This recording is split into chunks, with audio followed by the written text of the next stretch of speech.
except we're on MCAT this evening, so that more people in the community can communicate or can participate in this forum this evening. My name's John Ingen. I work for the city. It's a pleasure to see this many folks here. I'm glad to see elected officials. I'm glad to see folks who are interested in neighborhood issues and in housing issues, and folks who just have general interest. Pardon me. Tonight we're going to consider a report on impediments and some choices that we can consider or choose not to consider as we move forward. But my interest here is pretty simple. I spent about 9 months talking to folks in the community while I was applying for this job, talking about housing and housing equity and housing opportunity. And my interest is pretty specific, and it has everything to do with my experience. Because I was able to find a job in my hometown, and because my wife found a job in her hometown, and because we were able to put a little down payment together and find a house at the right time in the right place, and I looked honest enough to a banker or two, fool some of the people some of the time, managed to put together a mortgage, managed to buy a house in Missoula, Montana. That happened in 1992. That house, over the course of these years, has helped us put down roots in the community where we were born and reared. It's allowed us to have some of the kind of comfort that comes with some security and some equity in your community. It's allowed us to give back to our community in a number of ways, and it's also allowed us to stay in business on a number of occasions. That equity, that leverage, that opportunity has been extraordinarily important to us. And I'd like other folks in the community who start out at 26 or so, I guess I was. So yeah, 3 years ago. I'd like other people to have that opportunity in a place that I think we all love. And that's difficult. And there are lots of folks who advocate for all sorts of other pieces of this housing puzzle. There are folks who advocate for people who absolutely will not ever have the means to afford a home. And there are people who are going to advocate for folks who are kind of at the later stage of life where they want comfort, space, and quiet. And there's all sorts of stuff in between.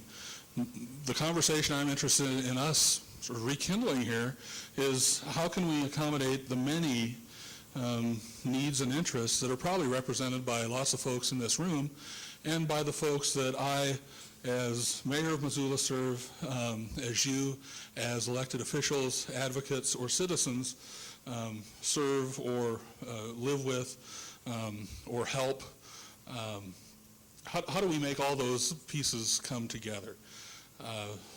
There are no, I think, simple answers to be found in a report that's based on a survey. And there may be information here that some folks don't like, don't agree with. There may be ideas that we think are fantastic. But that's what this conversation is about. How do we talk about this? And we've had some trouble over the years here in Missoula talking about this question.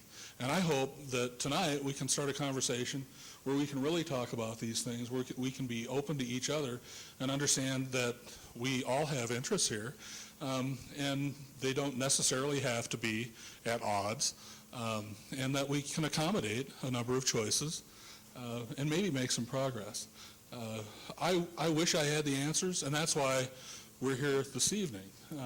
We're going to look to you and to a lot of folks we serve to continue to have conversations about how we work together and how we look at these issues. So you've heard my piece of it. You heard what I'm interested in. We're going to hear what you're interested in as well this evening. But before we do that, we're going to hear from Rob Godin, who's done a fantastic job of sort of synthesizing a lot of information, and he's going to run through this report for us, and then We're just going to have a dialogue. The beauty of this is there are so many people here. It's fantastic. We're actually going to do introductions at one point, but then it'd be 10 o'clock, and we'd have to reschedule for tomorrow night. So with that, I'm going to give you Rob, who will report to you, and then let's talk. Thank you, Mayor. I would like to also thank you, Mayor, for providing all of us the opportunity to sharpen our focus on housing affordability. You know, it's funny, this study is analysis of impediments. It's like we already started out backwards, you know. It's a negative phrase. You mean we have some? Well, I'd like to give you a little background or history about that kind of long title. It's really began a few years ago. The city gets money from HUD for various housing and community development activities. Part of the responsibilities that HUD requires in, if you will, compliance reporting is a study called the Analysis of Impediments to Fair Housing. The city needs to certify that it's affirmatively furthering fair housing. The first step in that certification process is to conduct this kind of study. Well, that was completed in around 2000. Some analysis was conducted, and the study determined that the housing equity in the marketplace led to problems with fair housing. I've done a number, my firm has done a number of these studies. I wouldn't necessarily agree with that particular finding today. HUD says, defines impediments as actions, omissions, or decisions because of race, color, and other protected classes. I don't really see that happening here, but there certainly are problems with equity and affordability. A few years after that study was released, or a year after that study was released, the Housing Task Force decided to conduct this particular analysis in impediments of affordable housing choice. That's really what I'm here to talk to you about today. I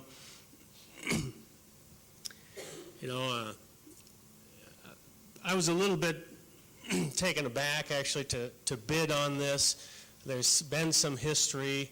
I went to college here. I'm from Hamilton, so I have at least some flavor. I haven't lived here for a while, but I have some flavor for some of the problems that go back, you know, a number of years. I remember the kind of places I lived in going to college. Holy smokes.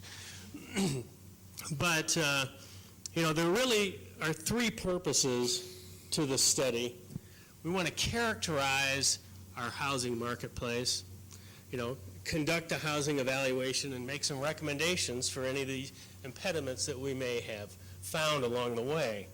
Now, we did this in kind of like three phases. We collect the data, we analyze the data, and we present the findings. And here we are kind of like at the end of the road, finally made it to phase 3.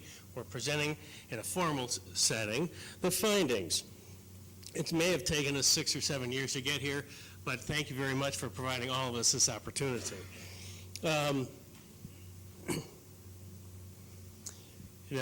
Some of the data, this is just a little technical aside, some of the data which we present here talks about specific statistics from the Census Bureau. They have a little different idea of city boundaries. So data we've gotten from the city might not precisely match data we got from the Census Bureau.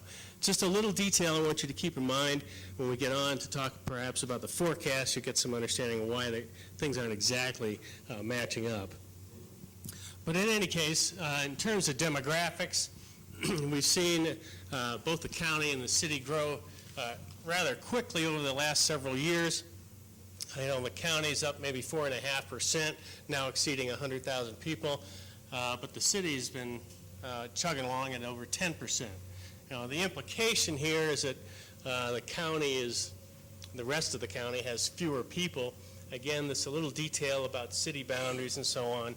But the real issue is we have a strong growing population.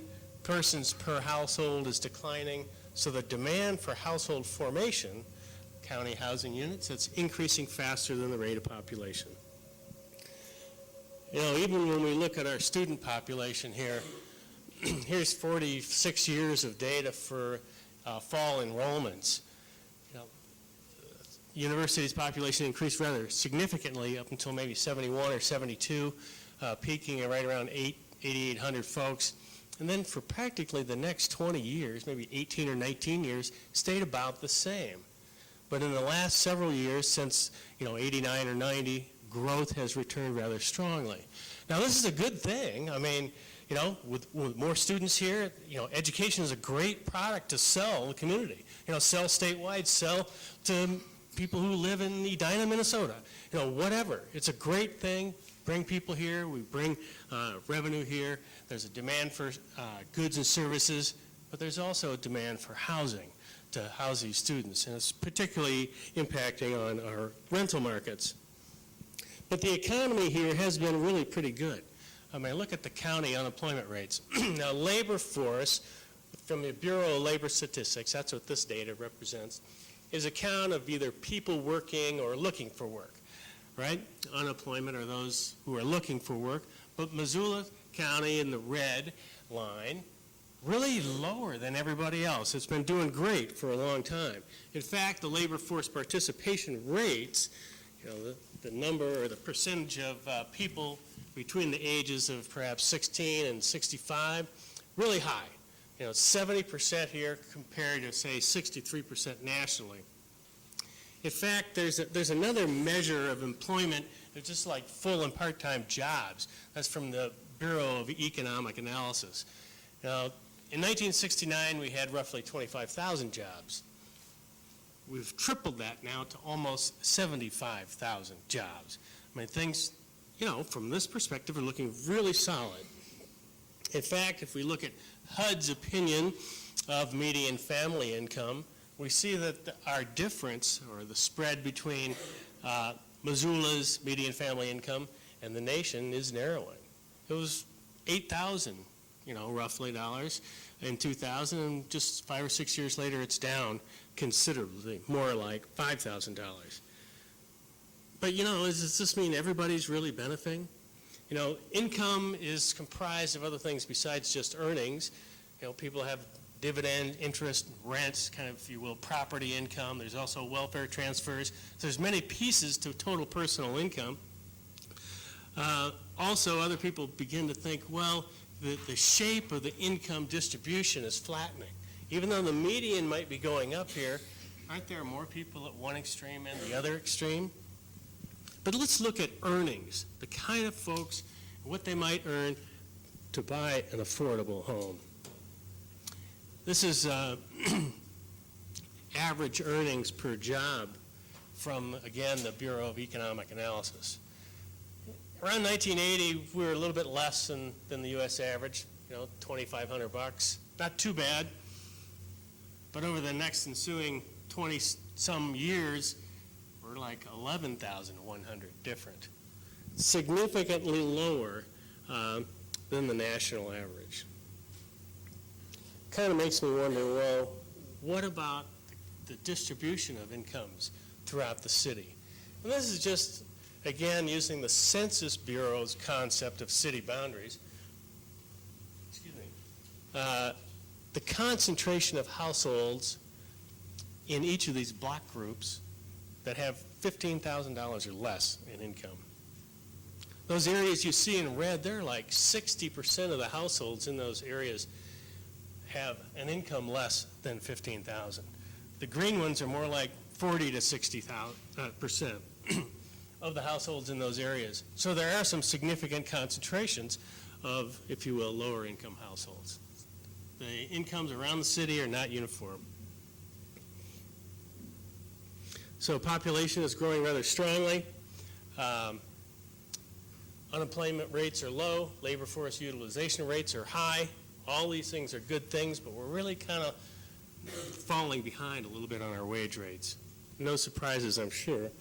But I'd like to take a little closer look at some of the housing statistics. Here we have some city statistics on building permits for single-family homes and multifamily or apartments over the last 12 years. Overall, the blue line, 1994 had more permits than 2005. Not by much, but a little bit. I mean, we've sustained some building in single family. It's gone down 200, 250, and it's percolated back up a little bit in the last couple of years. But we've had a significant level of production in the difference between these two, which is generally speaking apartments. There were 950 multifamily units permitted in 2003. That's why that large bump there.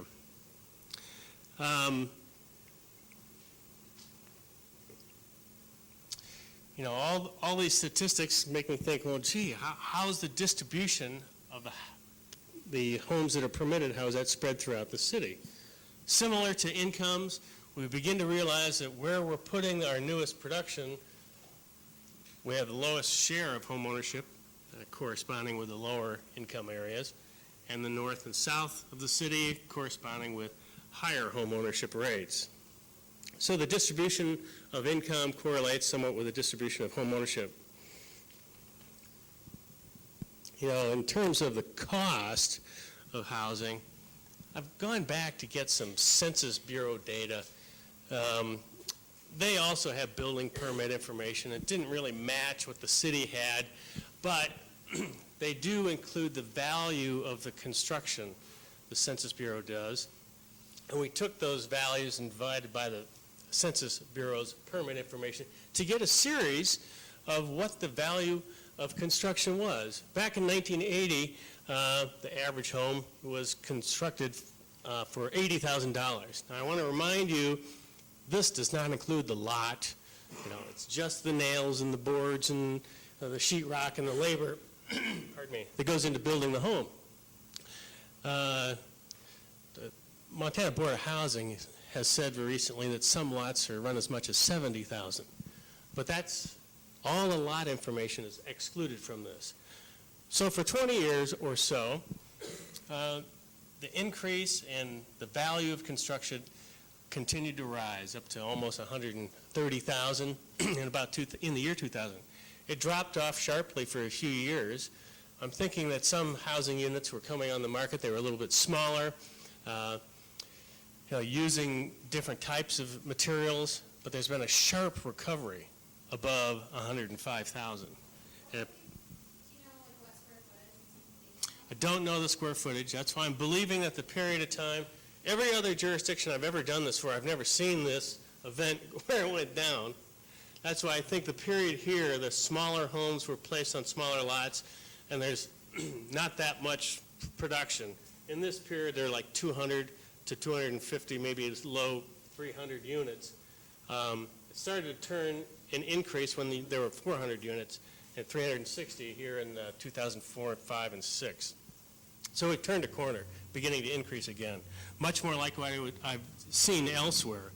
You know, this information does correlate, interestingly, with some of the realtor data we've gotten so far. 5 years ago, this is not new construction. This is just the basket of realtor homes that were sold, whether they're existing or new construction or spec. Average median, 140,000 just 5 years ago, rising to 185,000 in 2005. The interesting thing here is that red thing going from under 45,000 to 90,000 in 5 years. Okay, that's like 16% per year.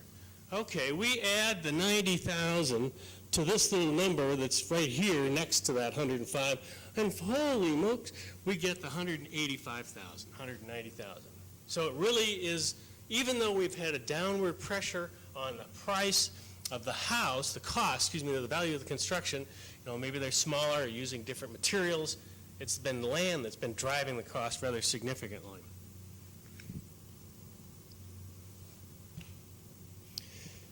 That's for home ownership. What about rental? Well, the Missoula Housing Authority was kind enough to share some of their statistics with us.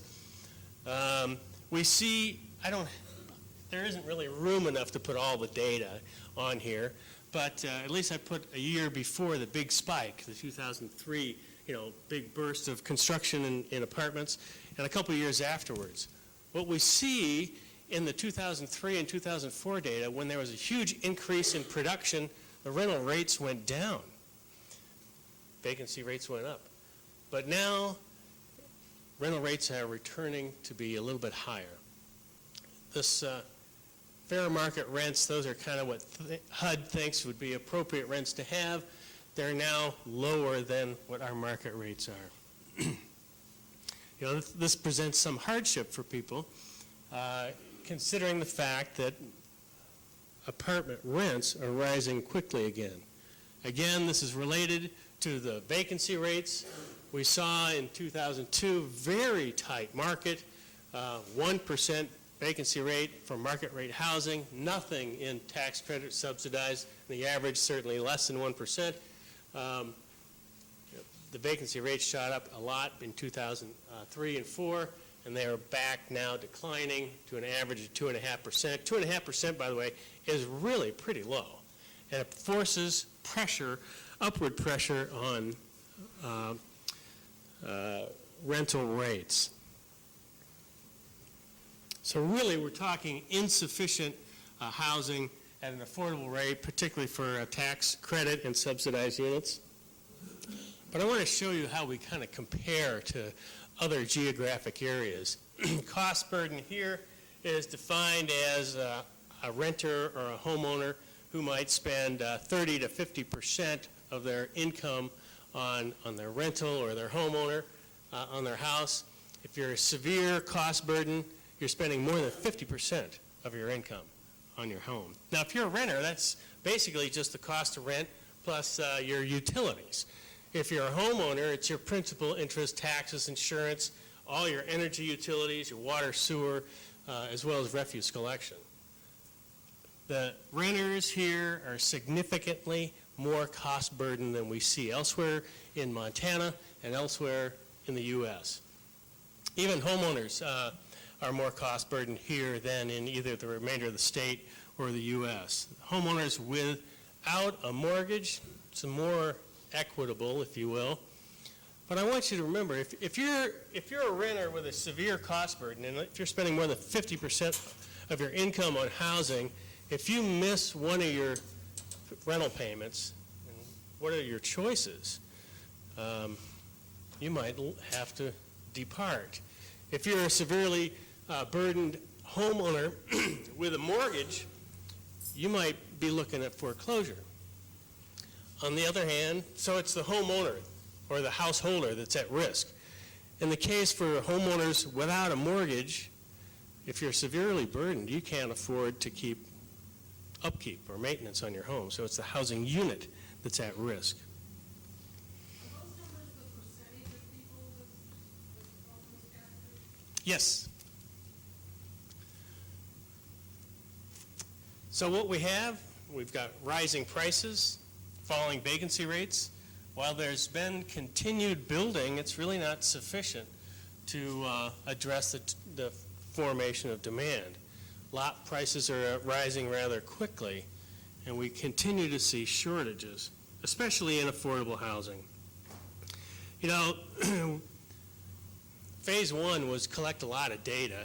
There's two types, there's quantitative information, which is basically the dry, dull stuff we just went through.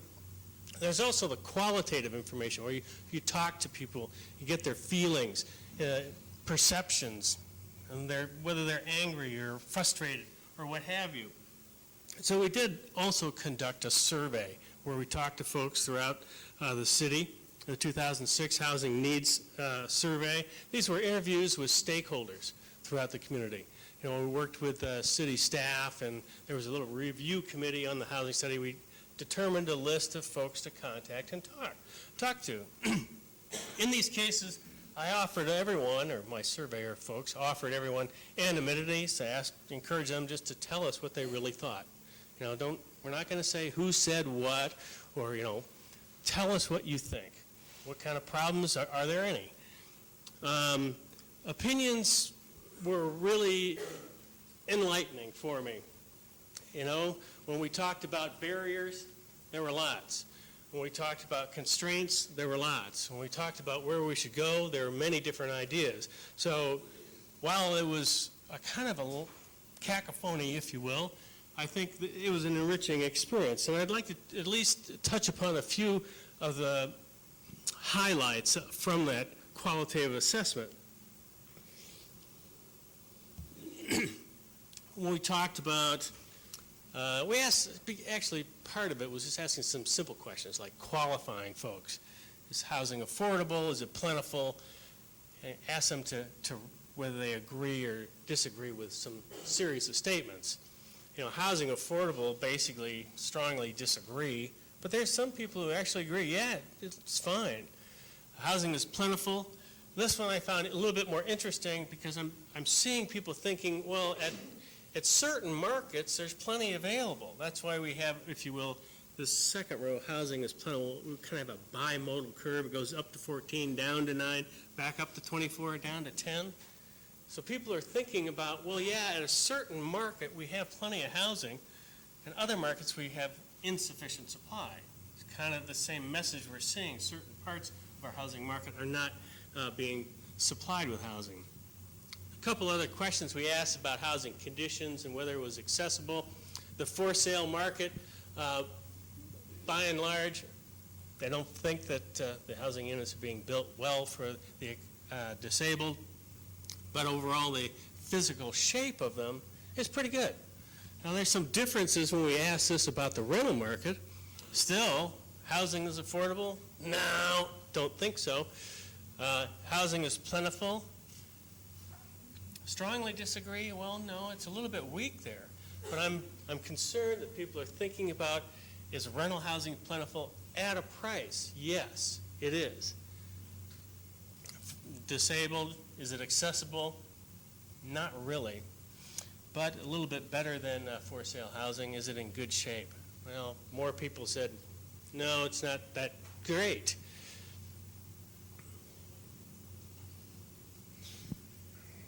When we asked about groups with special needs, we got an interesting set of answers, all extreme need. We need more for homeless, more for the disabled, more for emergency housing, those with other types of problems, more for the elderly. It's just like, wait, how are we going to come up with all the resources? We've been talking about just promoting affordable housing. Now we need special housing as well.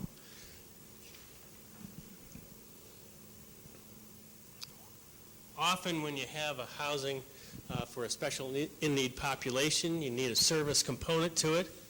We have a high demand for service components, but some of it's for homeowners and some of it's for renters. We're getting a lot of demand for housing resources for a variety of issues, and there is no way we have the resources to distribute to all of these, so we need to set some priorities. Now, one of the, if you will, core issues, did I move ahead too quickly here? No. In terms of the rental, we have significant opinions about extreme need for more emergency rental service, long-term rentals, rehab rentals, as well as simply affordable units.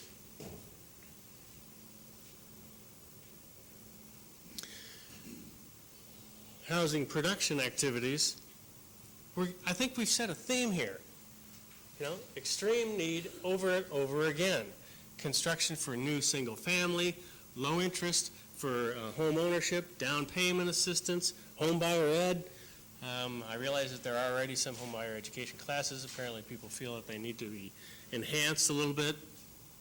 So we're seeing both fairly strong demands for both rental improvements in the stock and more affordable rental units, as well as more home ownership.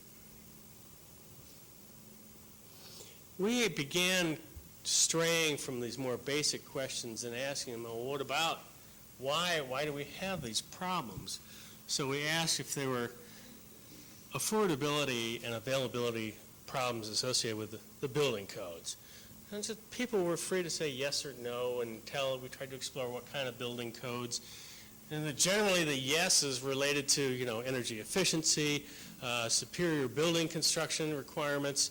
I think it's good over the long term of the house. You want it to be more energy efficient. It's a little bit more costly at the front end. Hopefully it's capitalized into the cost of the home. It'll be more efficient to operate over the long run. But a lot more no's than yes. Do zoning regulations affect affordability and availability? We got a lot of noise on that, a lot of yeses.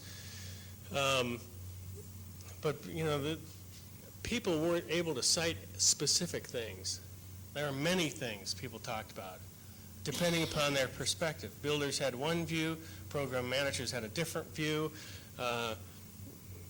consumer advocates had another view. It was really began to be fairly clear that people didn't share a sense of where the causes were. They knew it was somewhere, they believed it was somewhere in zoning. Do you see barriers to housing rehab? Largely not, but simply barriers to housing production? Holy smokes, it went on and on. Now, on page 36 of the document gives you a list of a representative sample of some of these kind of concerns. But the real problem here, if somebody stated the same concern, they had a different outcome. I'm concerned about infill because infill raises the cost of housing. I'm concerned about infill because infill lowers wait a minute. I'm concerned about lot sizes. I think we ought to have larger lot sizes because it keeps the cost of housing lower. No. If we have smaller lot sizes, it keeps the cost of housing lower. The ability of people to actually describe the problem and reach a similar answer was really kind of not there. There was an element missing. A lot of people spoke very eloquently about their concerns, but it didn't sound like they knew about other people's concerns, who voiced the complete opposite. The two things really didn't make any sense. You can't have both. You can have one. One event does one thing. If you have a plot of land and you put one house on it, that's how much that is. If you cut it in half and put two houses on it, we'll have you increase the value or decrease the value. Have you got more housing units or less housing units? It's all boils down to how you define it. Is it per unit or is it a parcel?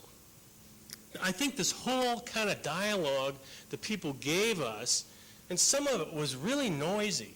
Some of it was pointed a lot of fingers. But I think the overall dialogue kind of hampers people's ability to understand each other. Kind of confusion is a little bit of the result of that. The ability to make a decision by at least past political leaders seems to have been hampered because you have too much opinion that it's too noisy and you can't get good guidance on it. I just found it's the first time we've actually seen anything quite this noisy. I mean, these elements do come up in most communities that we conduct this kind of survey. There's elements of it, but it's not, people generally, there are more shared opinions. There might be 6 different opinions, but here we have maybe 60 different opinions, and we talked to 64 people or something like that. So I'm a little concerned that maybe that more shared understanding of what our basic building blocks would be helpful. So we have some widespread perception that housing is too costly, that it's not available. I think we all agree on that. There's insufficient supply. But why this insufficient supply is here is where we kind of can't find a dialogue to share an understanding on. But, we do have a future to look towards. We do need to create a vision, so we can map out our future. One of the little tasks, it was just a little task, a little exercise we did in this was also to take a look at what our futures might look like. What alternatives do we have? Now, this red line here is actually the city's planning population forecast. There's several versions, but I believe this is the base case, or the base case at the time this was done. The city's population grows to over 100,000 over the next 25 years. Now, over this period, there are annexations that happen, and so some people who are living there get brought into the city. So that includes the people who are already residing there. So it's not fully, from 57 to 100. We don't get 43,000 new folks. We get some new and some who actually resided in areas that will be annexed. The blue line there is to show you that, in my opinion, this reaching 100,000 is really kind of a modest or relatively conservative population forecast. This blue line really is just the growth rate we saw during the 90s. It's just a simple thing. It's just an illustration of if we had growth like we've had in the recent past, we're going to be 40% higher, 140,000, not 100,000. But it's to illustrate, we do have some challenges ahead of us and some things we need to think about how we get from here to there. I remember what it was like 30 years ago. I told you how long it was when I was at school. But no, it was different. But many things really haven't changed, and it's a difficulty people find in getting housing. But I want to return to this forecast. We have the incremental population, right? The new people, not the 43,000. There are really 25,000 people who are new coming in to either the city within the current 2006 city boundary or those areas which are annexed. So in 2005, the base year of the forecast, there's nobody new because, well, they're already there. But we do add 3,000 to 4,000 people a year in the city and a couple thousand roughly each 5-year increment. This translates into a fairly significant demand for housing. 11,600 units over the next 25 years, substantial. We see more owner housing because the city's roughly 50%, renter right now, but we're annexing all this area that's 80% homeowner. So we're getting a little bit more homeowners in the mix, if you will. I guess this is a good thing, but still we have significant demand for both homeowner and renter housing. In fact, 45% of all the households will be 80% of median family income or less. In a sense, that's the group that, not precisely, but approximately the group that would require housing resources, affordable housing resources. What year? Is that forecast? That's by 2025. The distribution of income, we've assumed it doesn't change, although we believe it's flattening, so you'd wind up with a higher concentration of households in the 0 to 30% income. I can say that approximately 45% in all 5-year increments are going to be 80% or less of median family income. So we see we've got a lot of pressure on the housing markets, especially our affordable housing markets. Consequent demand for housing resources, it will continue unabated. And we haven't really addressed, our special in-need populations with this narrative. So what about our land? We established that land prices just jumped more than doubled in the last 5 years. Do we have sufficient lands designated today to address our upcoming needs? Well, the easy question is yes. The difficult question is yes and no. We have, in the next 5 years, we have enough to address our single family, but we're if this forecast pans out, in the next 5 years we have 1,000 and some rental units. We only got 591 multifamily units, some of you have a quizzical look on your face. I asked the city to take a look at undeveloped land within the 2006 boundary and tell me how many lots there were, and based on current zoning, what's the capacity for carrying housing. This little stuff here in the middle is the zoning codes, and there's a bunch of them, but these are how many lots and how many units these can support. Okay, we have assumed we're not going to tear down anything and rebuild anything, so there's no redevelopment. We're also not consuming commercial and industrial property for residential purposes in this. Just do we have enough residential land zoned appropriately for our anticipated residential development? The answer to that is no, we don't. We don't. So we have insufficient land. Kind of like, why are land prices going up so much?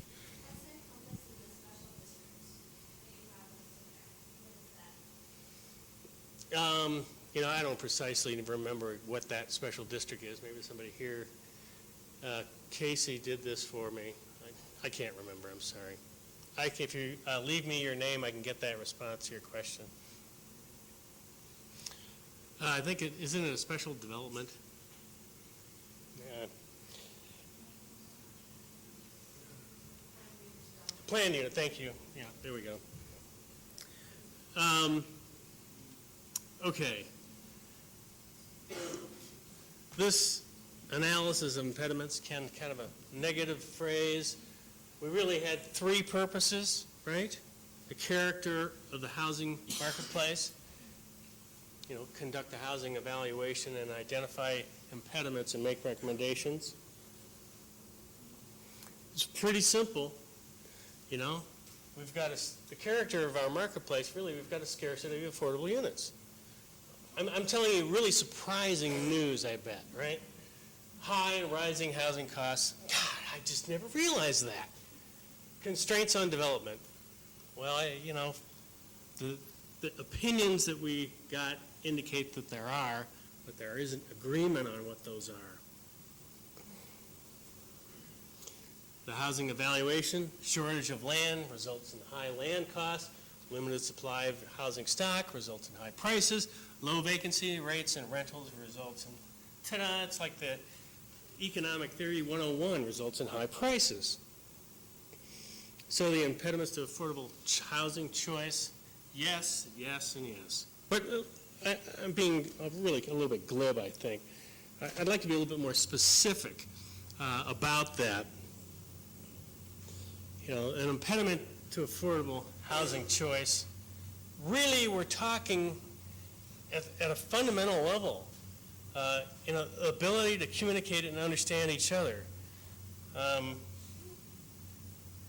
What I see, it's like trying to sift through this messy sand, but, if we were to be able to track,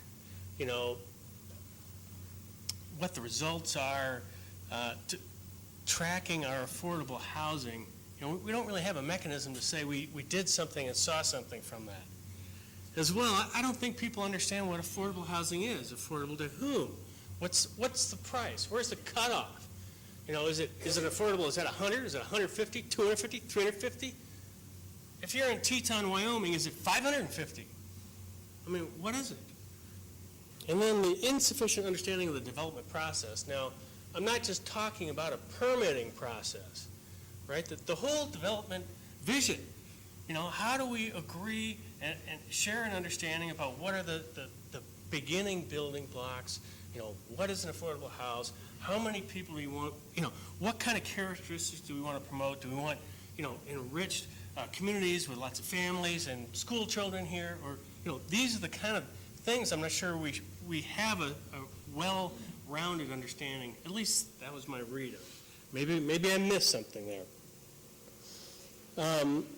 The other family of impediments really are kind of the lack of tools, or maybe an insufficient level of activity.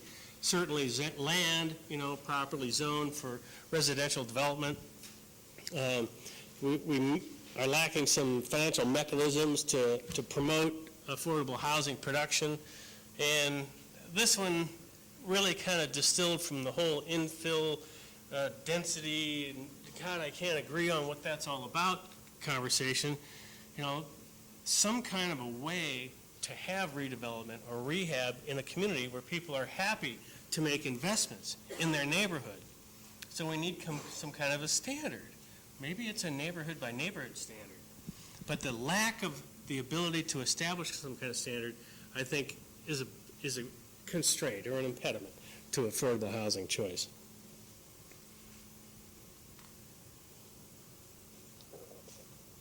So immediately, this is kind of like what you need to do immediately and what you need to do like next year and the year or two after that.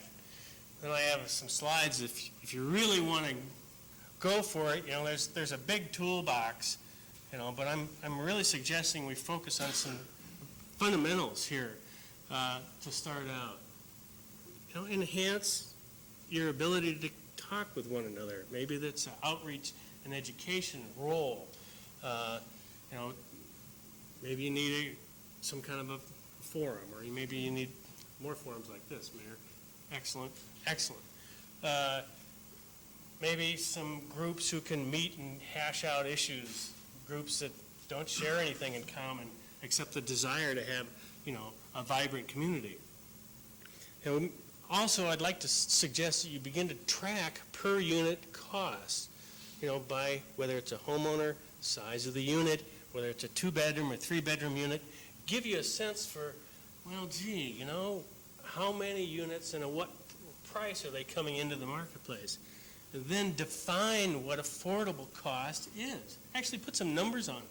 Then, okay, we've tracked, we know what they cost, we know how many units came in. Remember, it was 450 single-family units came in 2005, a few more hundred, another 400 rental units. We got, let's say it's 500 or 800 a year. That's a lot to identify what those costs are and determine what percentage is there currently coming in that's affordable.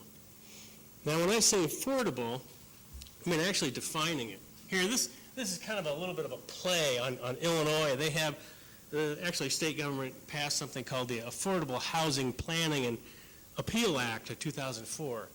And they require every community to have a certain percentage of their housing stock affordable. That's it. They require that. That's what they require. And if you're not there, then you get penalized and certain things happen, like you don't get the special fund money, or if you can get there or have a good plan of action to get there, you can get in another pool of money. That kind of, there's some, carrot and stick approach. But the idea here, I've just put some Missoula numbers in here, just to illustrate. This doesn't mean this is your answer, but an answer like this is what you should be considering. If we can define what affordable housing is in our community, we can tell you then how many came in last year, how many we're planning to bring in this year and next year. You can begin to identify targets, take an active role.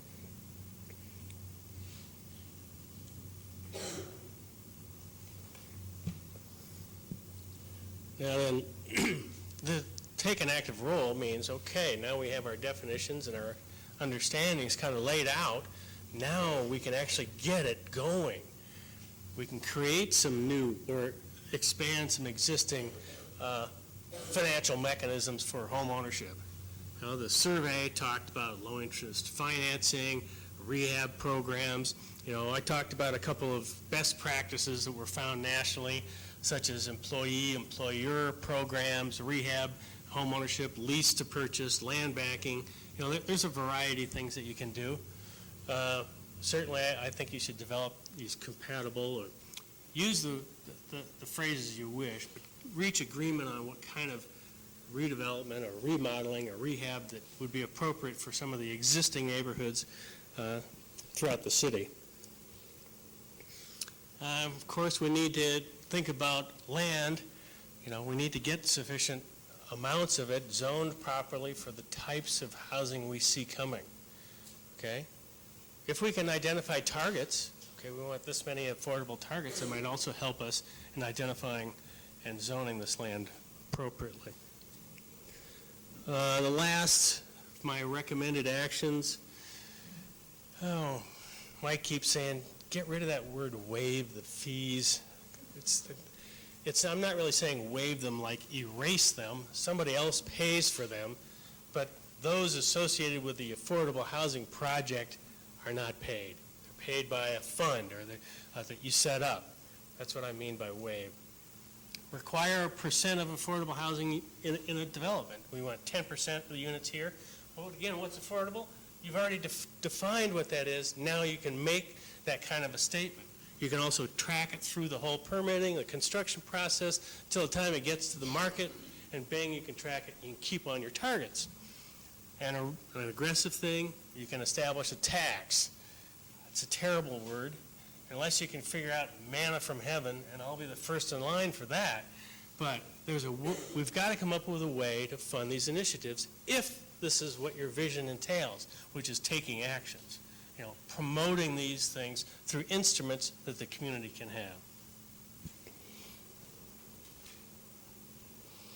have. In the document, these are the things which I recommended. I also had some kind of comment about, well, we need to focus politically, but you already got me on that one. So I know I've said it like 4 times, but I want to commend you totally. But, the toolbox, the reason I've made these are kind of conservative, I suppose, but I think they're appropriate for the community right now. In a year or 2 or 3, you can probably reopen the toolbox and look at some of the other things that are available to you. I mean, there are other things. You could take the community land trust you have here, which is just special to a certain small area of town, and say it's now citywide. You can bring a house in any part of the city in a community land trust. Maybe you could raise funds for the trust for with a bond, or maybe you could just assess a tax. You can purchase all these existing homes, no matter where they are, and bring them into the land trust. Maybe you want to do a little land banking with those resources. All these tools are available to you. I'm not sure that it's time for you to think seriously about them until you have some of this other stuff kind of in line. Inclusionary zoning, I don't see any arrows or rocks headed my way yet, but these are controversial measures. They can be, but you can think about them. Some things you can simply make lot sizes really teeny, 2,500 square feet, or you can encourage extreme infill, on existing platted lots. These are all things that I'm not sure you're ready to consider, but they're in the toolbox. And this last one on this slide, it's kind of a la the Illinois thing. We're going to say 70% is what it says there of rentals are going to be affordable. We're going to say 25% of all new residential homes are going to be affordable. I'm just throwing this out for your consideration. I'm not suggesting that you do that. I'm suggesting you open a dialogue so you can establish ground rules for communicating. Some other things, maybe these are a little bit more mechanical issues. Some of them came up in the surveys. Some of them were disputed by survey respondents. But you could fine-tune some things that you do now. Increase building height, or density bonus for this or that.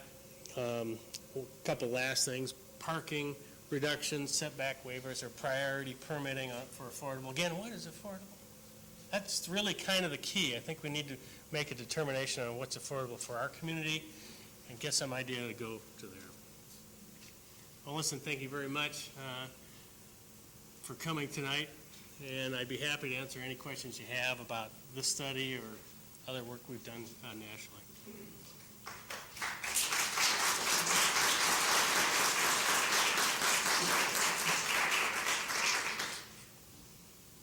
Yes? What do you mean by land that is zoned appropriately for top residential? Is it so that we don't have residential in the middle of industrial? Or Well, you might want to have different types of residential, high density, low density, large lot. Some people like large lots. Maybe you want small lots. Maybe you want a grid pattern. Appropriately means a lot about what your community wants in the way of its vision. My personal view, it's not necessarily the view I'm advocating, my personal view, I like a kind of a diverse community with many things. So you want to have space for many things and, the ability to incorporate many things. Keeps the community a little more interesting. Yes, Tim has taken this, so would you repeat the questions so folks who are watching on TV? certainly, if I can remember them. She'd asked me this question, and I responded to was, what did I mean by appropriate zoning? Yes. I think actually what you're referring to is practice that a lot of nonprofits tend to resort to historically. They purchase commercial or industrial property to higher density zone units to make them affordable. I think that's what you were referring to in answer to her question, which was you couldn't find appropriately zoned residential property if you had really commercial or industrial zones. Thank you for answering my question. Other questions or concerns? Yes, ma'am. One of the issues that's come up here often is the fact that you suggest raising property taxes. And property taxes, having been followed very carefully, since the year 2000 have gone up 6% a year on single-family homes. This is on an average. And we've tracked it for every neighborhood with every city council area. Now, at 6% a year, that's a pretty hefty increase in property taxes, and yet you're suggesting that there should be more property taxes in order to subsidize affordable housing, and there is, in that very way, you're making property far less affordable, because people are going to pay those taxes one way or another, be they homeowners or renters. If this is the slide you're referring to, I'm not making that recommendation. I'm suggesting that these kinds of things have been used successfully by other jurisdictions throughout the U.S., and it is an item in the toolbox for you to consider.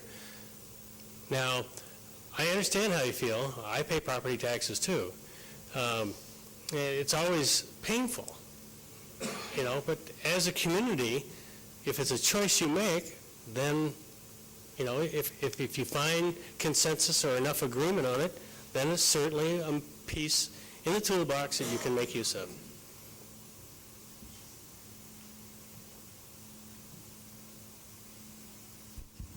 I have a question. Since I have the microphone, I might as well ask, eh? I had a question about the different effects that people were citing in the qualitative survey with regard to different sort of zoning regulations and planning tools. I mean, I did take a little Econ 101, so I was just sort of looking at these, infill drives up land costs or infill provides lower cost housing. It would seem that infill would mean more lots and a higher, supply of housing, and that would seem likely to drive the price down, all other things held equal. And it seems like that a lot of the things that are listed on page 36 here are things that affect the supply of the housing stock. I wonder if there's social science research that speaks to maybe confounding effects that keep infill and other tools from creating more affordable housing, or that in fact says, no, all other things held equal, these are actually more effective ways to create affordable housing. Excellent concern. I think there are most definitely confounding effects.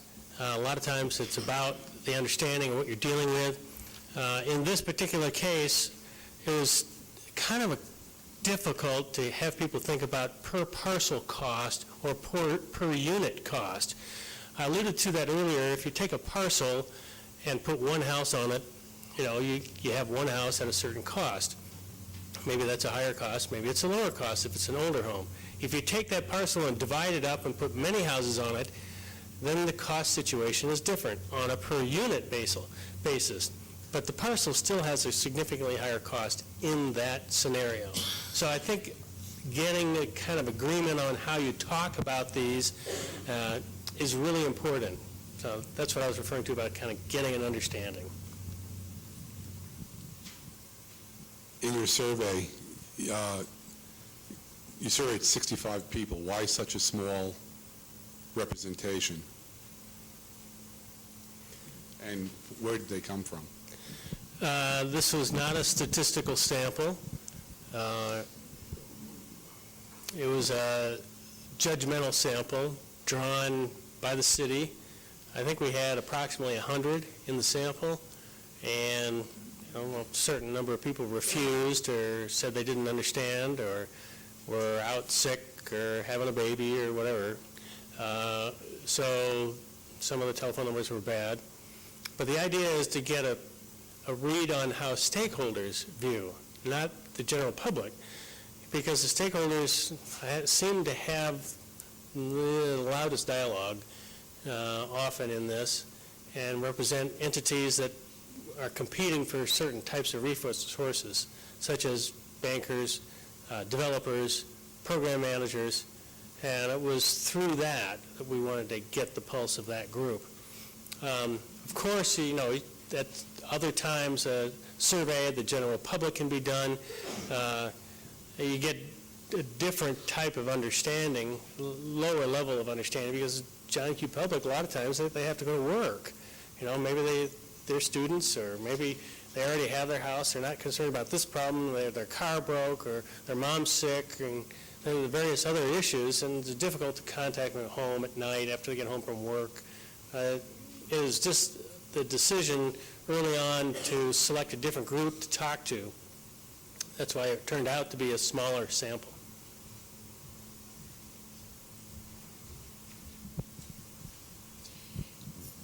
It seems like the community has been dealing with the issue of available land for a number of years, and there's been a number of different controversies in the city based on that. Over the last 10 years, the development of Fort Missoula lands, the development of the Champion site for the baseball field. There's been a lot of interest in that, and over the years I wonder if there has really been a study of the amount of land that has gone to commercial development as opposed to residential, and if that could be something that we should consider, that we should study, and then that could drive some future decisions about what we do with the rest of the land that's left. Well, I think your point's well taken, because the health of your economy and the vitality, the long-term health of your economy is really dependent upon how all three pieces kind of fit together, residential, commercial, and industrial. And you need to have adequate space available for, a healthy development. Unless you're anti-development, so then no. But you either go up or you go down, but you do not stay the same.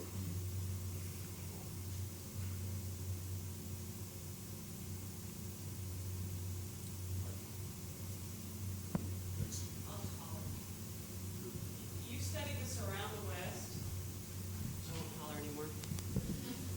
Is there a city you can point to, a town you can point to in the West, and if not the West, in the nation, where you say they've gotten it right? And what are the key tools they used? If you talk to the communities, either that I've studied or been involved with, they always have a series of issues. The town I come from nowadays, Portland, I have felt they've done it right for a lot of years. They've recently passed some legislation that threw 25 years of history right down the drain. So there's some problems brewing. But believe me, I think, the barriers, the constraints, I guess, that you're facing are not insurmountable. You're fortunate. You're a growth community. You're much happier facing growth problems than decline problems. I had a client one time where I had to recommend they tear down 1,000 housing units a year. So it's a declining community, and they had the blight and crime, and it was a mess. And, you don't want to, my responsibility is to be honest, and I know it was bad news, but you don't really have bad news here. I think, you're growing, you're healthy. There's some pieces that can be tweaked and improved, and I think, continuing a dialogue where you talk to one another and kind of set some ground rules for how we're going to build our vision, how we're going to build our tomorrow, you're there. And, this demonstrates this is a great attendance, so I commend all of you. And I think you're making definitely steps in the right direction. So pat yourself on the back. So if my microphone's working, maybe I'll ask a couple of questions. And forgive me, folks, I have a rotten cold, and when I stand, I cough and sputter, so I'm just going to sit here and use this microphone without hogging it. I'm interested in hearing from some of you all, it's okay to hate the survey. You don't need my permission, but I want you to know that. It's okay to think it's flawed. It's okay to argue with pieces of it. It's okay to argue with the whole thing. It's okay to say, we've talked about some of these tools and they don't work for our community. It's okay to say we haven't considered some of these tools. Can we talk about them? But what I am interested in us doing is making sure that this is the start of a conversation. I can tell you that I'm just going to tell you a few things that worry me. I worry that by beginning this conversation, I'm threatening people.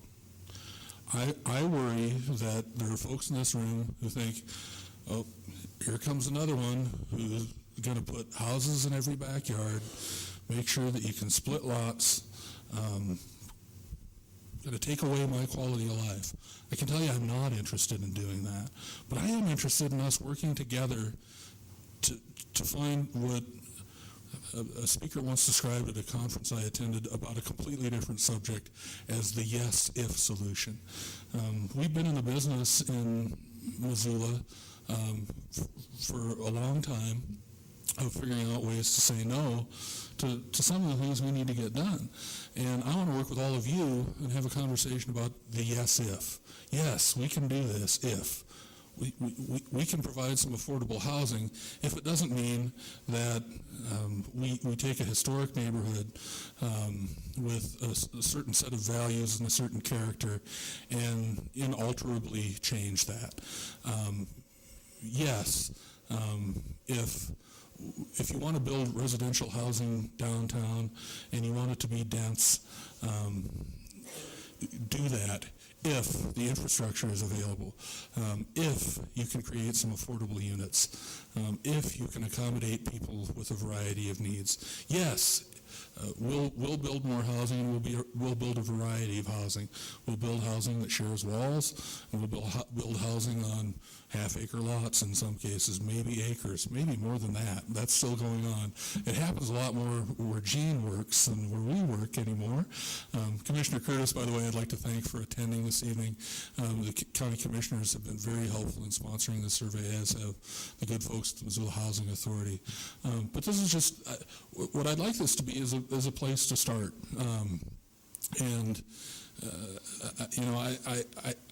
I'm interested in understanding from you all tonight, do we share a general interest, the folks who were interested enough to come to the room tonight to listen to this presentation and to participate? Can we start talking about what affordability means? Is that an okay term? Does it make any sense? And what is it for us? Patty Kent is here, and we've had a number of conversations about affordability. And one of the things Patty and I have talked about, and I really took it to heart, is that Patty will tell you that she's ready to take care of the people she takes care of. And these are folks with extraordinarily limited means and opportunity. She says, let me take that part. I can work on that part. Give me some tools to get that done, and I'll get that done. You, however, figure out the middle ground. Figure out how to let working families have a stake and some equity in the community. And that's a challenge to me, and it's one I take pretty seriously. And I know a lot of folks on city council, I think, sort of share that, sense that the American dream is alive and well, and we want it to continue here in Missoula for folks. So I'm a little bit passionate about this, but I'm also extraordinarily, I don't have the answer. And I wish I did. And that's I'm asking for help tonight from all of you and all the folks and all the interested parties. I'm asking for sincere, serious and occasionally funny conversations maybe about how we might get to some common ground in terms of what affordability means and how we want the community to move forward. We have lots of folks in this room who could be partners in ways that I suspect we never and you never imagined. But we've got to be able to talk to each other before we get there. And I'm really wondering tonight, you know, you've got a pile of information. You've got facts that you may or may not agree are facts. And I wonder how we talk about this again. Do we need as a group this large? I get a little weary of process, I must confess, and I know you all get a little weary of meetings. And there are some folks in this room who spend a lot of time in meetings with me. I don't know if that's effective. I'm kind of interested in hearing from you tonight. Is it okay? Are we ready to have the conversation about some housing opportunity in Missoula? And if we are, how do we do it? What's the next step? Or what are the next steps? And anybody who'd like to answer that, please, I'm happy to hear it. And if I'm full of beans, if we're done, that's okay. I'll come back tomorrow. We'll figure something else out. Commissioner. Well, Mr. Mayor, I'd like to tell you that I have a yes if. I live on the west side. My block our house was built in the 1920s. I think the last house on the block was probably built in the 1950s. But a few years ago, somebody bought the house across the alley from us and tore that house down, reused the basement, and before the city decided they didn't want smaller lots, divided the lot, happened to be a corner lot, and put two very nice houses on what used to be one house. But they were very well designed. They're nice craftsman-style homes, and they fit well with our neighborhood. At about the same time, the house across the alley from us, which was a rental, they turned the two-car garage in the alley into a cottage. So we now have one house that's an alley house. Now, I think infill can work in Missoula if there are some design standards, and if people take the same care that these two neighbors took in designing things that fit in a neighborhood. And I think that we all need to be more open to that. Now, across the street from one of those new houses are going to be 6 houses where there's currently 1. That's a large lot. Our kids grew up calling it the scary house because it's kind of an old house and it had a big, huge hedge around it, and you never knew what went on in there. And it kind of looked like a good place to have a Halloween house. But there will be 6 houses there. I've also seen what's proposed there, and I think that it'll work in our neighborhood. So I think that we do need to be more open to that. Our new planning director has begun sending interesting articles, he calls them, and I was reading one today about a community that actually gives their employees, the city and this employer, give their employees a big bonus if they buy houses that mean they can walk to work. So I think there are some things that we can do, and I'm glad you started the conversation. I hope we can continue it.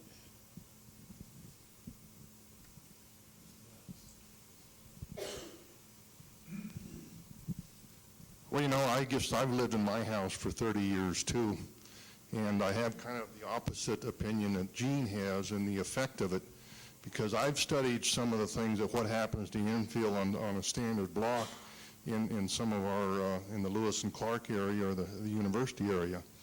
And if you take a standard block that got maybe 12 houses on it that are sitting on 2 lots apiece, all of those houses face the street. Most of them have accesses off the alley. And I ask you, what happens when you split those lots and turn them, and you start building houses back on the alley? All of a sudden, instead of having 12 houses on a block, you got 24 houses.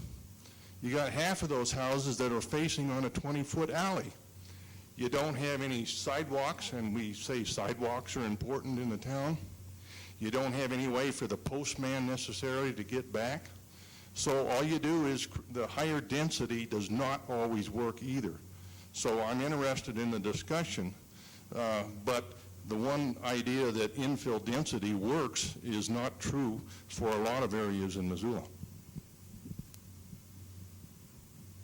Well, I also live in the Lewis and Clark area, and actually wasn't too politically motivated to infill yet my area.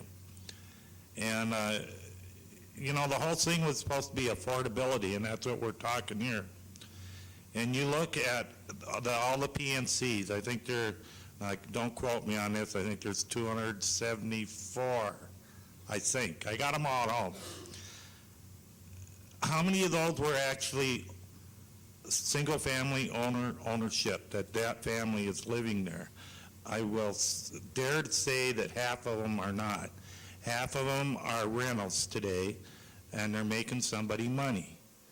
Now, I can go on the ones on the 300 block of South Avenue, affordable housing at $226,000 a house. I can go on one that with a PNC on Fairview and Saint Street, $336,000. That to me is not affordable. That to me is not giving up the character of a neighborhood to get affordable housing in there.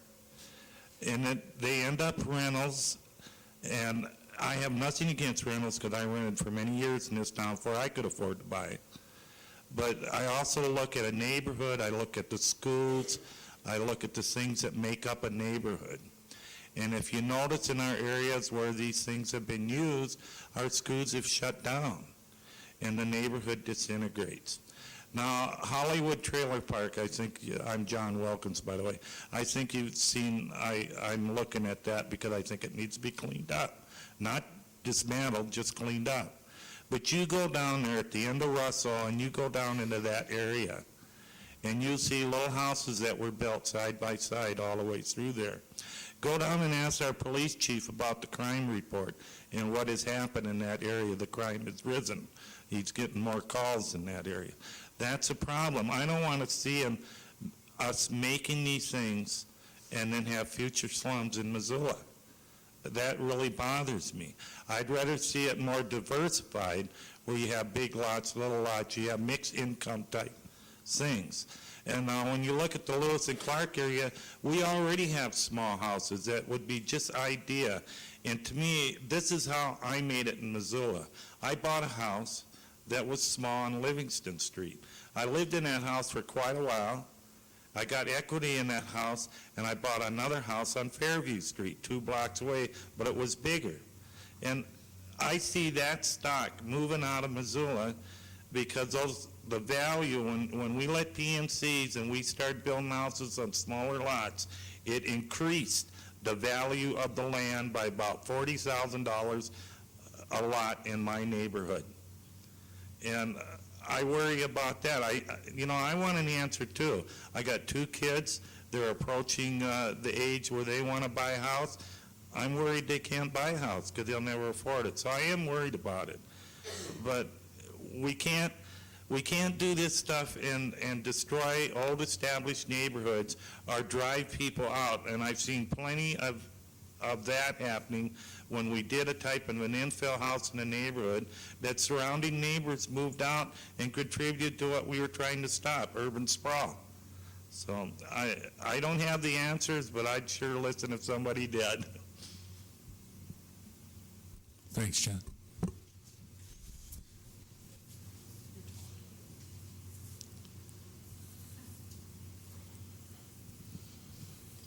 Thank you. Mr. Mayor, I also want to thank you for beginning the conversation, and I think the last 3 comments will illustrate the muck we've all been in for the last couple of years.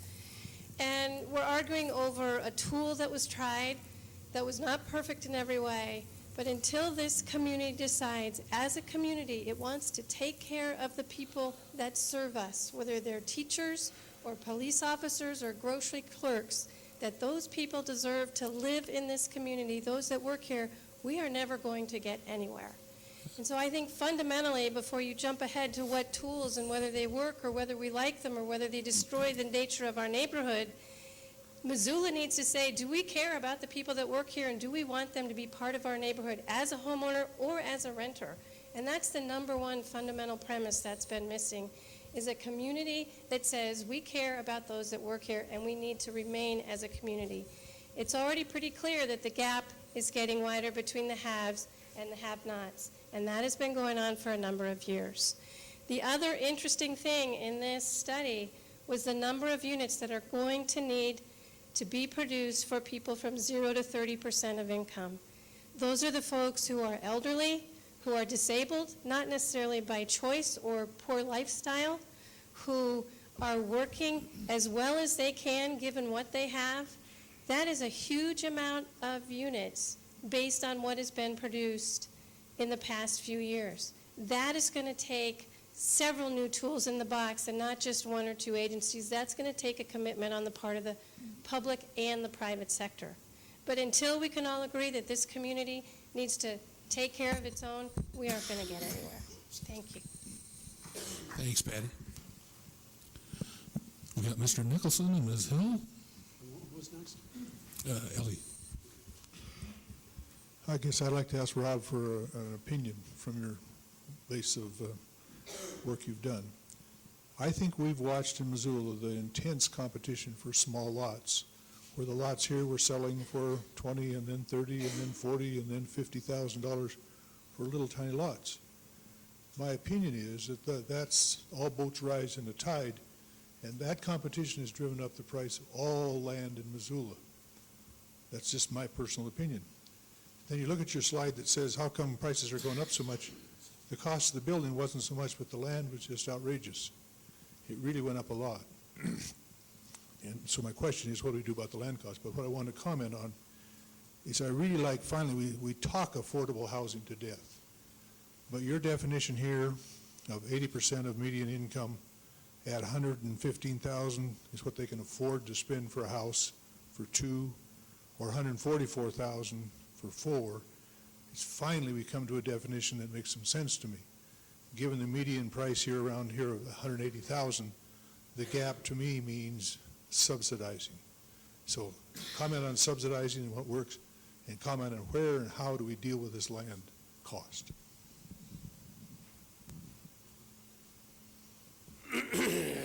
Yeah, you're asking me. When the throat clearing begins, you know you're in trouble, ladies and gentlemen.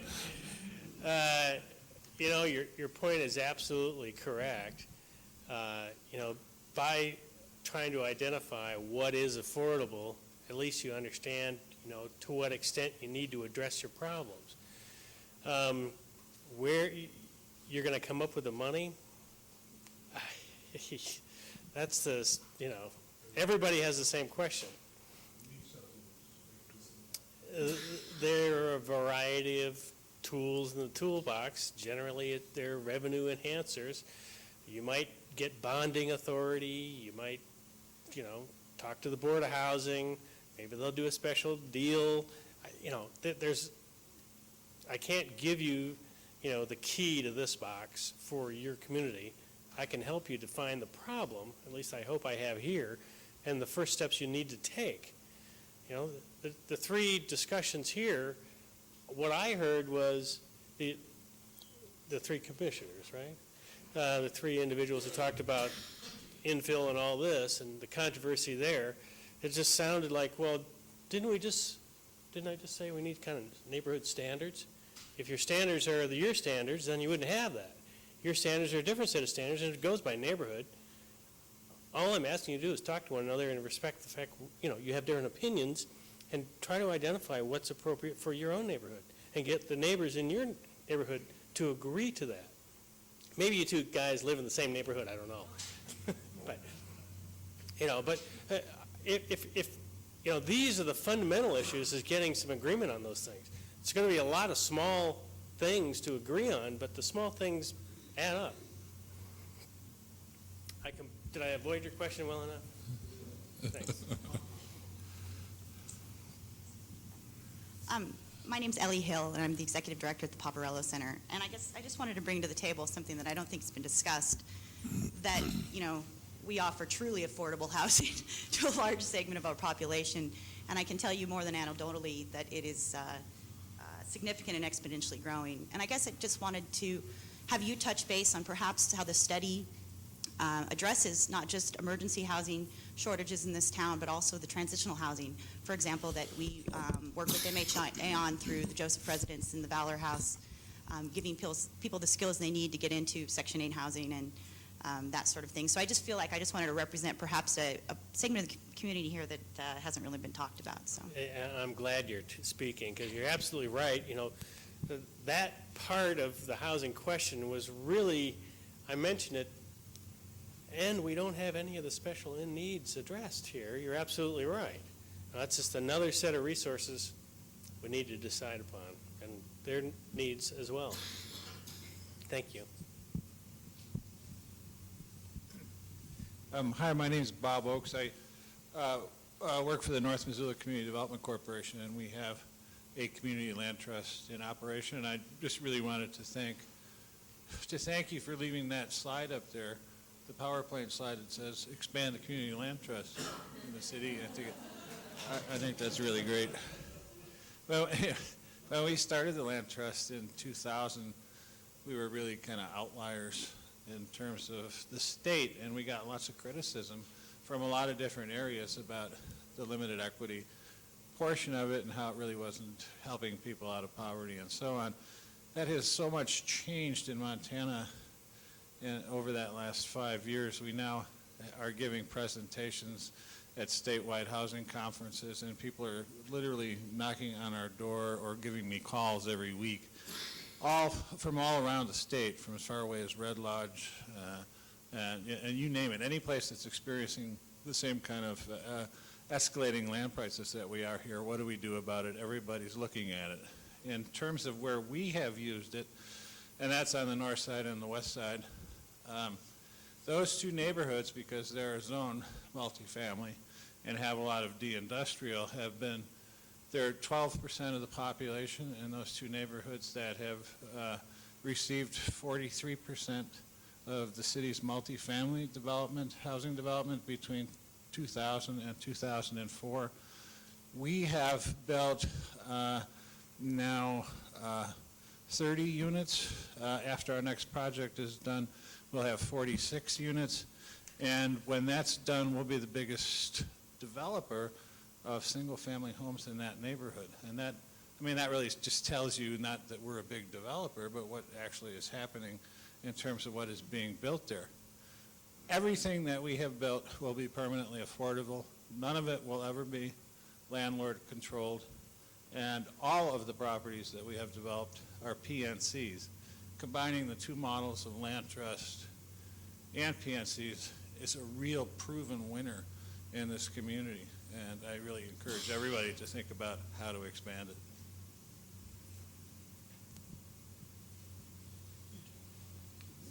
I know you're the commissioner. My name's Jim Carlson. I'm with City County Health. Since about 1990, I think essentially all of the geographic growth of the city has been as a result of extension of public sewer in particular, although public water is certainly important with regard to densities also. There's another kind of zoning, and it has to do with how much land is required when you have individual wells and septic systems. There's no discussion about the infrastructure that's needed for densification. Is there some underlying assumption in your report, or I'm just wondering why it's not mentioned? it was only one part of a bullet on one slide. I'll admit it didn't get much mention. The concerns are valid. It just wasn't the infrastructure, the water, sewer, roads, storm drains, sidewalks, the infrastructure that would need to be put in place is dependent upon all the other decisions that need to happen before that. How dense, what's the layout? And this study isn't trying to answer those things. This study is trying to come before those things. Where do we want to go? How do we want to start walking that way? How do we want to share an understanding about the direction we want to go? That's what this study's about. Those questions are part of the answer, no doubt. But this here is just about trying to get started talking in, an understanding and fashion.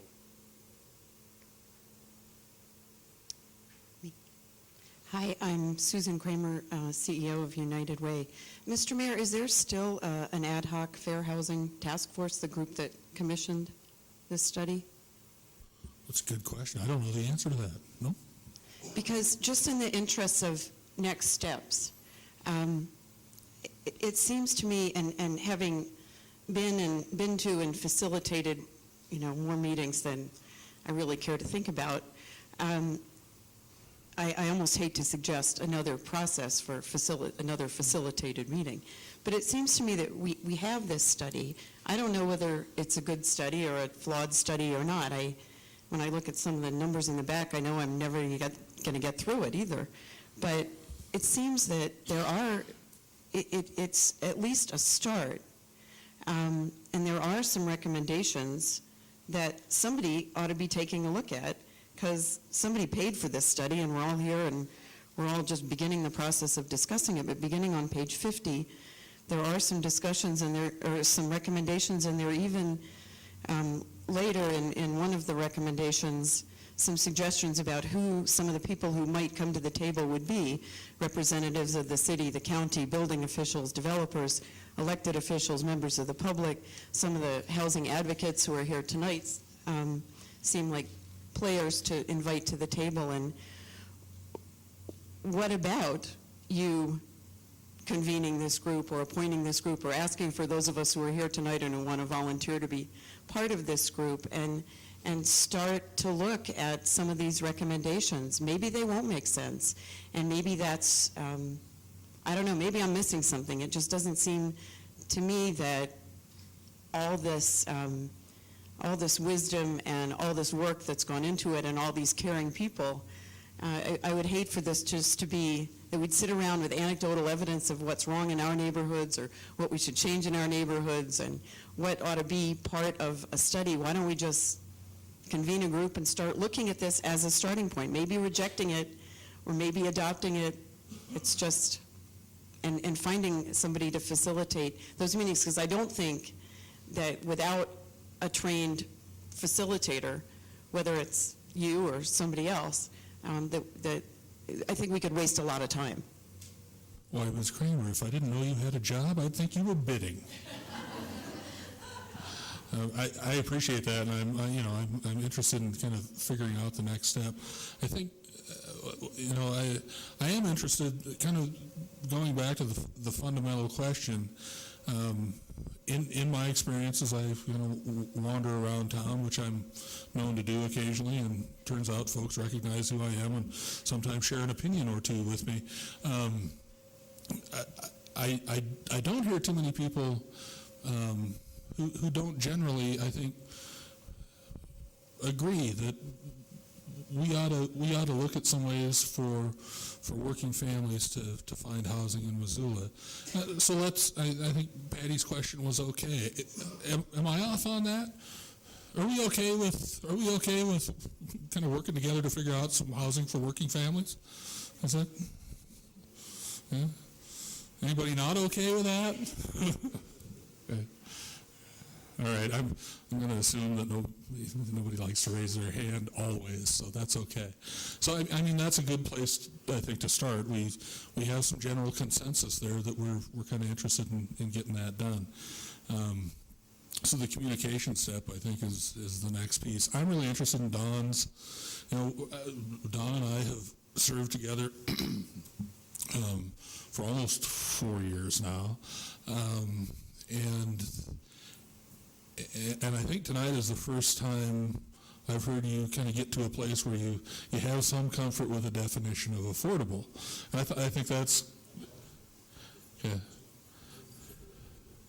Okay. Well, I wonder if that might be the first step, is to work together to articulate what we can generally agree is affordable. And if we have a sense of that, if we can agree on the language we use when we talk to each other, maybe we'll get a lot further a lot faster. So what I might suggest is that I work with Ginny Merriam in my office, who always likes it when I say that, and the staff, and you all. Maybe we'll conjure another meeting where we can get together and maybe focus on that question of affordability and see if we can arrive at some consensus there. And maybe from there we can start talking about some of the other pieces of language that we're interested in. I know this is oversimplifying, but I think there are places in Missoula where real density makes great sense, and we ought to do it. And I think there are places where we absolutely ought not to do it. And I think it's okay for us to talk about that with each other, and maybe we can give and take and do a little horse trading to figure out what might work for more of us. We're probably not going to get to all of us, but we could get to more of us. Just another couple of things, and I'll shut up. I think there are a couple of. I think the timing is pretty good for us. We have some new leadership at OPG, Roger Millar, who's in the room this evening, who has some experience with these issues in a community that grew pretty fast. And affordability is a completely different animal in McCall, Idaho. We have also, at the city, taken on the task of looking at our regulations and trying to make some sense of them. And I think there seems to be universal agreement that our regulations don't make a whole lot of sense for anybody, and we need to work on that, and I think that's something we're going to work on together, and Roger's got some experience there as well. So I really have faith that our staff at OPG and our elected officials can work together to work on some of these things. As a side note, tomorrow we're meeting, council members and I are meeting with the commissioners to talk about the things we do together. And one of those things is we operate the Office of Planning and Grants. At our last meeting, we talked about some things that we have in common, some interests that are in common. We're going to try to work on those things a little bit tomorrow, which meshes pretty nicely with what we're talking about tonight. One of those things is that, in theory anyway, the council members, the commissioners, and I generally agree that it seems odd to have different zoning districts in the county and in the city. It's confusing for everyone, and doesn't really serve the public well. There are, of course, going to be some exceptions to that, so I think we're going to talk about that tomorrow, and a few other issues. So I think there are lots of folks who are interested in finding some common ground, finding some agreement, and putting some of these pieces together. So again, I really appreciate your interest and your thoughts tonight, and why don't I make that promise that that's our next step is let's get back together and let's talk about this sort of definition of affordability and trying to create a vocabulary that lets us talk with each other about this pretty important stuff. With that, who else wanted the microphone this evening?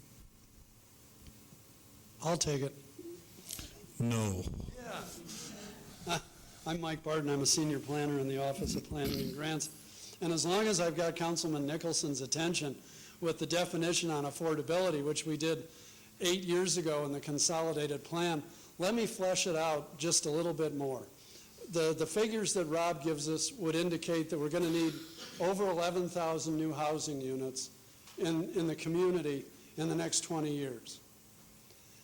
We estimate that approximately 5,000 of those will have to be affordable. Now, that's assuming, and this is certainly not the case, that every unit today is affordable. But just among those new units, 5,000 of those are going to need to be affordable. Now, given the subsidies that we're already using, like CDBG and home and the low-income housing tax credit, we might be able to do 1,000 of those units. So that leaves about 4,000 affordable units that we're going to need in this community. Right now, subsidy on a unit that needs assistance is probably about $25,000 on average. So that means that over the next 20 years, to address this problem, and this is a very conservative estimate, I think most of the housing producers would agree, we need to come up with 100 million of today's dollars from sources that we don't currently have.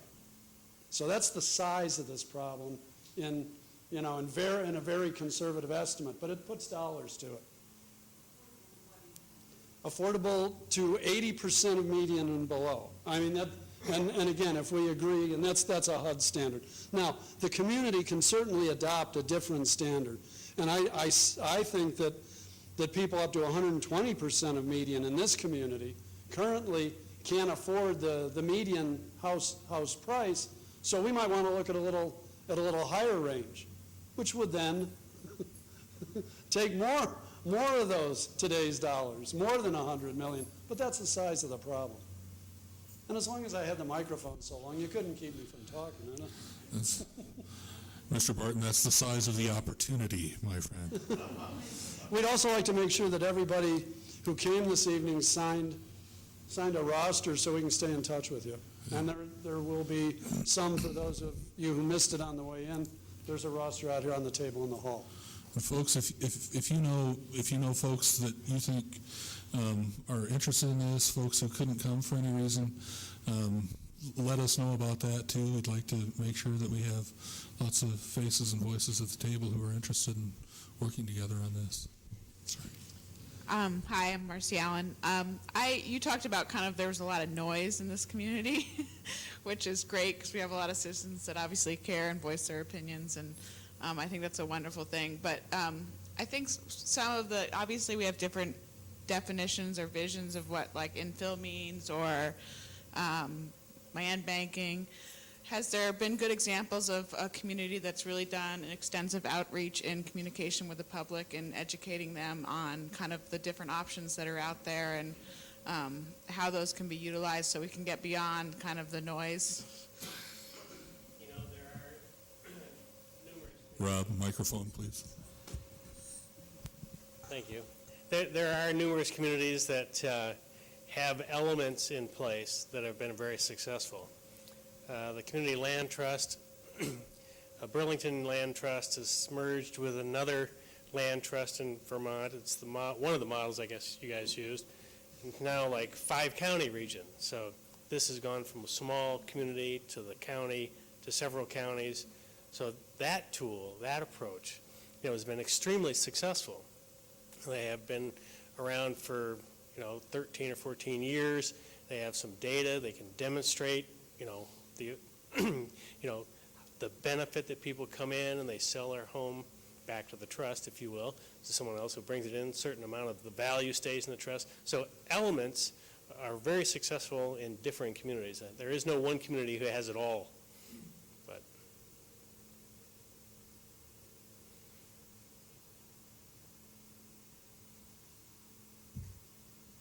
so, ladies and gentlemen, we're approaching 9 o'clock. Some of you were here with me last night until a little after 10 o'clock, and there may be some interest in going home, and I certainly appreciate that. If anyone wants to stick around and talk a little bit, I'll do that for a spell. But if not, thank you very much. I appreciate your time and your interest and your energy and your service to your community. I will make sure that we're back in touch, and we'll keep plugging away here. Thank you very much, folks.